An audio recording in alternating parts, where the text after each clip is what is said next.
Assalamualaikum warahmatullahi wabarakatuh. Kami dari kelompok 1 dengan saya sendiri Jingga Cantika Aprilia, NPM 2203010030. Reva Fadila Aska, NPM 2203010059. Nita Safitri, NPM 2203010050. Ahmad Sidik Dito Nududa, NPM 2203011009. Anissa Muawana, NPM 2203010009.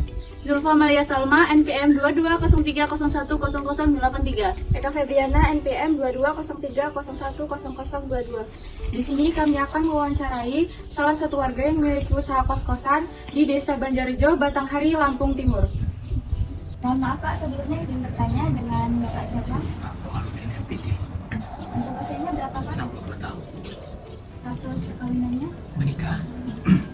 Posisi dalam keluarganya apa ya Pak? Kepala keluarga. Untuk agamanya? Islam. Sukunya? Jawa. Untuk pendidikannya? Magister Pendidikan IPS. Yang terakhir untuk pekerjaannya Pak? Pensiunan apa ya? Pensiun. Pensiunan PNS. Wah. Ya. Sama ini tenaga pengajar di UM. Masih ngajar sampai sekarang di Universitas Muhammadiyah Metro. Di prodi pendidikan itu. Ada mata kuliah yang sama di prodi jenengan. Ekonomi syariah. Ekonomi syariah. Iya. Gimana? Tanya nih. Silakan. Selanjutnya ingin bertanya Pak, menurut pendapat Bapak, perekonomian di usaha yang Bapak miliki, apakah ada peningkatan di setiap tahunnya? Ya, ini dirintis sejak tahun 99 ya. Ya alhamdulillah sampai saat ini selalu penuh rumah kos ini. Memang daerah sini kan daerah mahasiswa dan pelajar ya. Ini di 38 ini di Banjarjo ada 3 kampus. Kampus UM, kampus 2, kemudian di IAIN, kampus 2, terus PGRI. Jadi ada 3 kampus untuk tingkat mahasiswanya, dulu SMDP sama SMTA-nya. Akhirnya kan para mahasiswa, para pelajar datang untuk cari tempat. Sebab itu ya alhamdulillah selalu penuh. Mohon maaf sebelumnya, bagaimana kondisi perekonomian di keluarga Bapak? Alhamdulillah ya katakan cukup lah ya.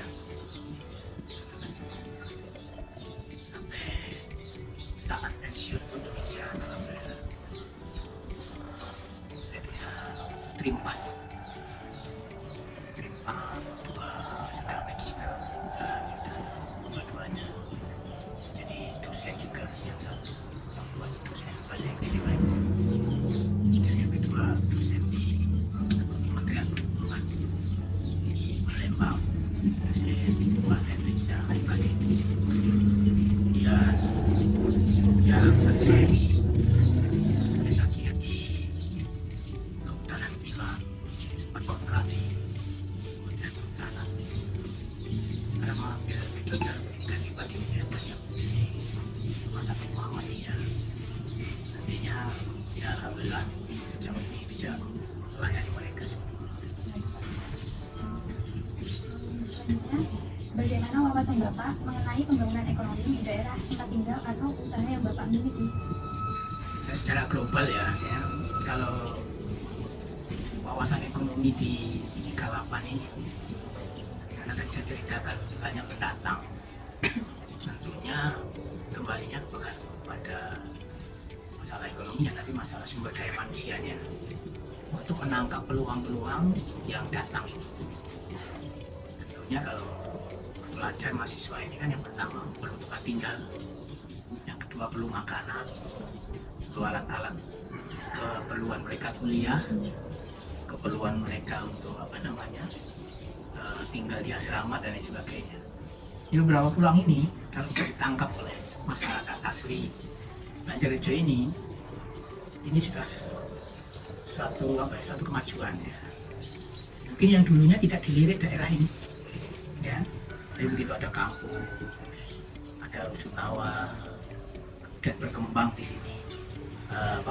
Kampus-kampus baru, kayak kampus 2, kampus 2, ada SDKI PGRI. Tentunya ya secara finansial mereka yang punya sumber daya manusia yang mumpuni bisa mengambil peluang dari momen itu ya meningkat. Yang saya amati sejak saya pertama akhir tahun 90 di sini sampai sekarang.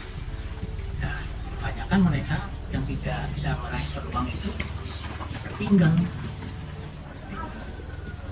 Jadi tidak bicara masalah peluang ekonomi di daerah ini. Ini daerah perbatasan sebetulnya. Tapi perbatasannya dengan zona kampus. Iya, zona pendidikan. Metro kan perbatasan dengan itu. Maka peluang-peluang ekonomi itu sangat besar di daerah ini. Tidak bagaimana masyarakat itu memanfaatkan peluang ini. Selanjutnya, apakah ada kendala informasi terhadap pembangunan ekonomi di daerah tempat tinggal atau usaha yang Bapak miliki? Menurut pribadi saya sih ya, saya memang tidak berkecimpung di pamong desa ya. Jadi kalau pemerintahan saya nggak bisa berstatement ya, nggak bisa mengambil kebijakan atau masukan. Tapi yang saya amati sampai saat ini, informasi yang masuk ke kami, ke warga itu sangat besar. Terbukti apa? Di desa ini menjadi desa literasi.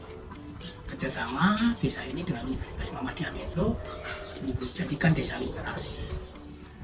Kemudian belum lama ini dicanangkan juga menjadi desa prestasi. Kemarin dikukuhkan oleh Rektor UM dan Rahmat Darmawan, kenal kan, mantan pelatih tim nasional PSSI Rahmat Darmawan. Itu yang mencanangkan. Ini apa namanya, daerah prestasi, daerah atlet. Itu artinya kan memang desa ini mumpuni gitu ya, mumpuni. Jadi kecepatan informasi ini di daerah ini sangat baik. Ya, maka pembangunan banyak di sini gitu. Itu termasuk di depan ini ada pondok baru kan, tadinya tidak ada, sekarang ada kan. Kalau masalah informasi yang masuk ke daerah kan sangat baik sangat dan diterima antusias oleh masyarakat. Ini pun. Selanjutnya, apakah ada kendala dalam keikutsertaan dalam pembangunan di daerah tempat tinggal atau usaha yang Bapak miliki? Selama ini yang saya amati dan saya rasakan pribadi itu gak ada kendala. Selama model-model usaha dan pembangunan itu kami mengikuti aturan-aturan pemerintah setempat, aturan desa, aturan kecamatan, kabupaten, kota. Maka kalau final berangkat kuliah dari sini, dari rumah, dari kosan ke kampus kan di sini banyak rumah kos. Tidak ada kendala bagi mereka bagi yang punya kos-kosan ini. Selama mereka semuanya mengikuti aturan-aturan yang ditetapkan oleh pemerintah. Itu maka ya alhamdulillah sampai saat ini gitu ya, kalau mahasiswa datang gitu mencari tempat kos gampang gitu ya, dan informasinya juga cepat tadi. Oh di sana mungkin ya relatif nyaman lah di sini. Mungkin itu. Bagaimana pendapat Bapak terhadap kendala pengambilan keputusan dalam pembangunan ekonomi di daerah tempat tinggal atau usaha yang Bapak miliki? Ya, kalau bicara kendala itu ya, memang ya justru adanya pembangunan itu kan tahapan pertama mungkin nggak dicapai ya. Tahapan kedua mungkin belum tercapai, maka ada pembangunan selanjutnya kan. Tetapi secara kasat mata, ya pembangunan di 38 ini meningkat. Jadi kalau dikatakan ada kendala, ada, cuman mungkin belum tercapai saja. Dan pemerintah sekarang kan hanya mengucurkan dana-dana bantuan ke desa dalam rangka untuk bantuan pembangunan desa itu sendiri. Nah, itu yang memicu rendahnya kendala ya. Artinya tahapan-tahapan yang tidak tercapai itu lebih rendah dibanding beberapa tahun yang lalu. Karena memang ada biaya dari pemerintah pusat desa itu. Jadi, itu itu ya tentunya pada para desa bekerjasama dengan masyarakat setempat bergotong royong untuk pembangunan desa ini. Tapi bicara lagi tentang pembangunan, yang tidak seutuhnya membangun itu terus selesai kan gitu ya. Tahapan-tahapannya dan selanjutnya. Nah, sebenarnya pembangunan itu tidak ada selesainya kan. Karena selalu ada lagi pembangunan, ada lagi pembangunan, ada lagi pembangunan. Itu kalau bicara kendala mungkin ya. Mohon maaf Pak, selanjutnya, bagaimana menurut Bapak kendala pemanfaatan program terhadap pembangunan ekonomi di daerah tempat tinggal atau usaha yang Bapak miliki? Ya. Kalau bicara pemanfaatan program, ya, pemanfaatan pembangunan yang ada di desa ini, kembali lagi pada masyarakat itu bisa menangkap nggak peluang. Ketika masyarakat itu bisa menangkap peluang bisnis yang ada di daerahnya, tentunya semua kekuatan itu akan dimanfaatkan.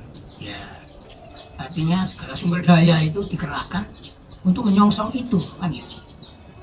Satu contoh saja, tadi kita bicara para pendatang baik mahasiswa maupun pelajar ya, di Banjarjo ini yang datang.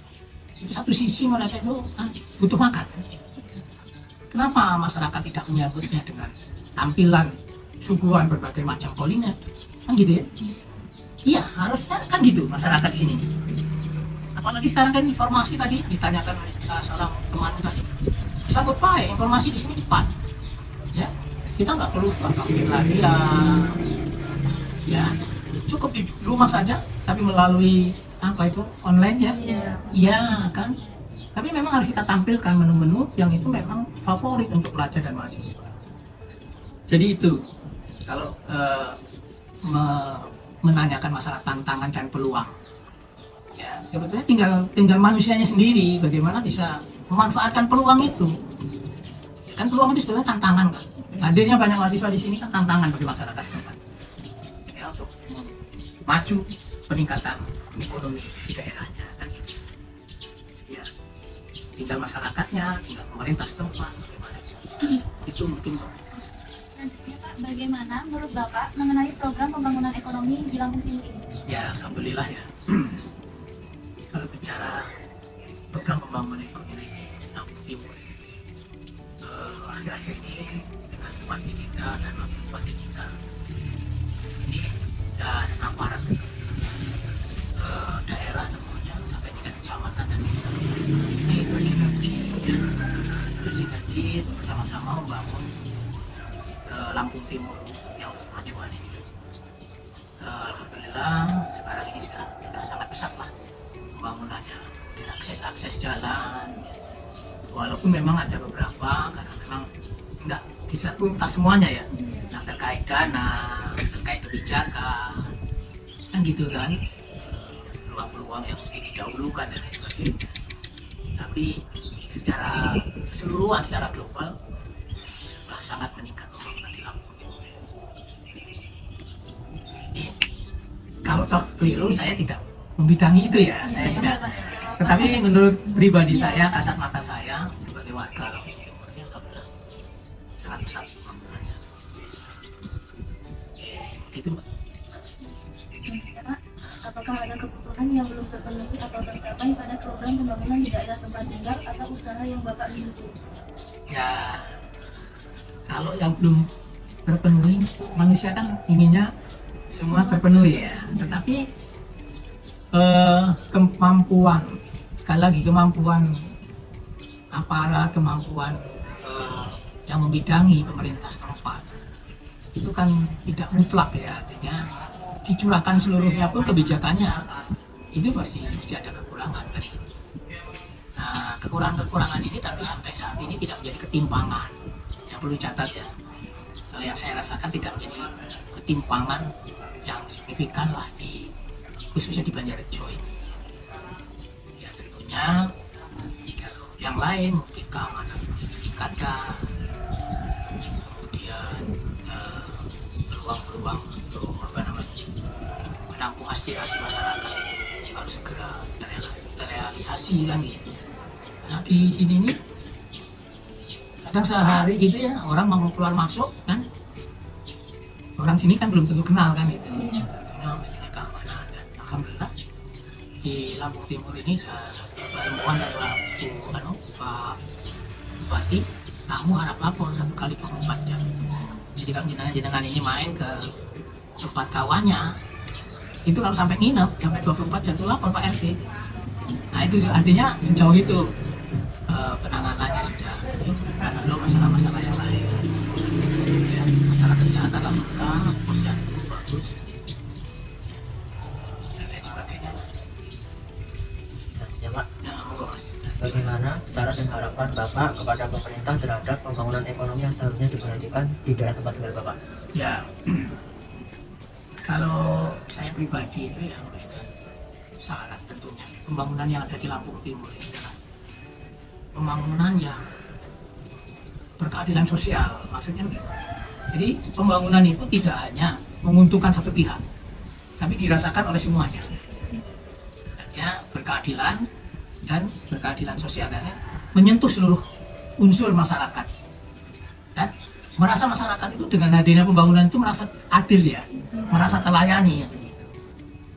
Nah, tentunya membawa dampak yang positif, ya, mendapat dampak kesejahteraan tentunya pembangunan ini. Ini kalau saran saya yang pertama. Yang kedua, pembangunan yang ada di daerah kami ini diharapkan ya bisa tidak hanya menjawab tantangan masa kini saja, tapi kita ini kan nanti akan hidup di masa yang akan datang. Nah tentunya pembangunan itu seperti jenang-jenang kuliah ini ya. Sebenarnya jenang kuliah itu tadinya harusnya sudah dipikir. Masa saya itu nggak sekarang waktu kuliah, tapi masa saya itu nanti 4-5 tahun yang akan datang setelah saya jadi sarjana. Harusnya sudah dipikir begitu. Kenapa kok saya mau ngambil ekonomi syariah gitu? Saya harus sudah berpikir 5 tahun yang akan datang ekonomi di Indonesia harus berbasis syariah, kan gitu. Artinya tidak kapitalis dan sosialis, ya. Tapi dibalut dengan ekonomi syariah yang landasannya adalah Al-Quran dan Sunnah Rasul, kan gitu. Itu seharusnya begitu pembangunan yang kedua yang kami harapkan masyarakat. Jadi pembangunan itu bisa menyentuh seluruhnya, berkeadilan sosial tentunya. Kemudian pembangunan itu adalah pembangunan untuk masa yang akan datang, bukan masa sekarang lagi. Kalau masa sekarang ini tinggal berapa waktu lagi kan gitu kan. Kalau kemarin dengan tamat SLTA bicara masalah kuliah itu sudah lalu. Tapi begitu jalan selesai, itu sudah tantangannya berbeda. Lagi 4 tahun lagi, ya itu sudah berbeda. Jadi itu saya ngambil garis bawah itu saja.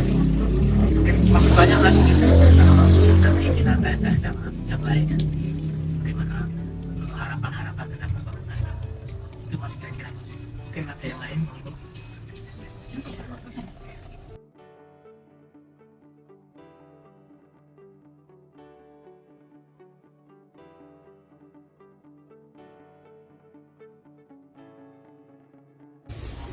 Itu tadi hasil wawancara yang kami lakukan. Bila ada kesalahan kami mohon maaf. Kami akhiri. Wassalamualaikum warahmatullahi wabarakatuh.